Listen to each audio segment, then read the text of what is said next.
Du yo a mình gấu mông, tụi mình đang share đua. Wali cha, tina mua chong bùng bò, không phải lúc nhẹ cano. Cha có họ chỉ mua đa, lừa lăng lừa tu. E có họ ni yo lo đa ta, lừa chỉ lăng tu. Rong lấy cùng lúc share lừa ta, nhớ một con đã con đua.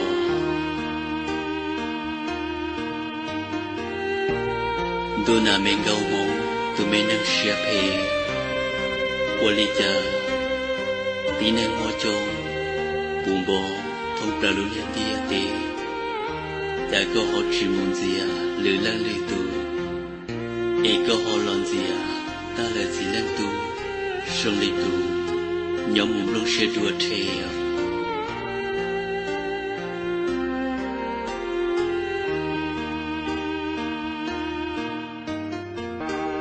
Đua mình gấu mông, cha có nhiều lo chỉ tao, ít cho nên kết lối, khởi chế đau bù, cuốn đá cuốn đủ, ya yêu yên sầu yên đàn đủ, dàn gia tê chú, lo chú chỉ cho, yêu nhỏ tàn đua li tu mấy nên tua chỉ tu xiao.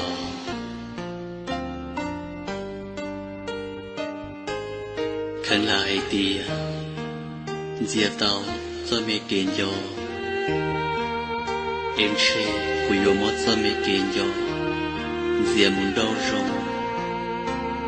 Còn một bóng rong lời bóp lời hiệt sự.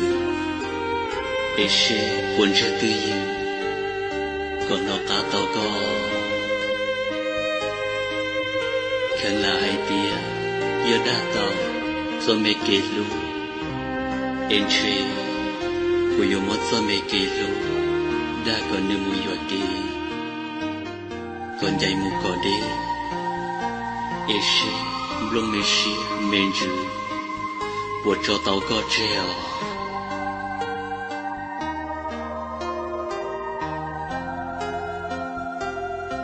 đua tụi mê năng xe đua đã có nửa yo dạy mù lần xe mông to cái yo chín yo ăn chia cho san mê cuốn đủ, ít cha con đi yo mông lời tràn đun đê, có bộ bao hay tia, san mê cuốn đủ chê, lo na trồng đi xưa mê gấu mông, chết xin đâu mông, ước cho mê cuốn cả, chén chê, ni yom khó là rù rù. Mê chua, yột là lòng bò, ít tao rủ tua.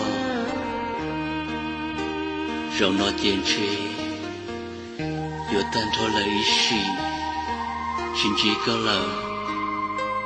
Ta cũng xì mê năng chên chê, rồi yột tao sẵn có lông bê, vô lũ ở ngô, ở ra. Khởi chế trô cụ lờ xưa tụi mê năng xưa đủ. Yo tiền xưa tao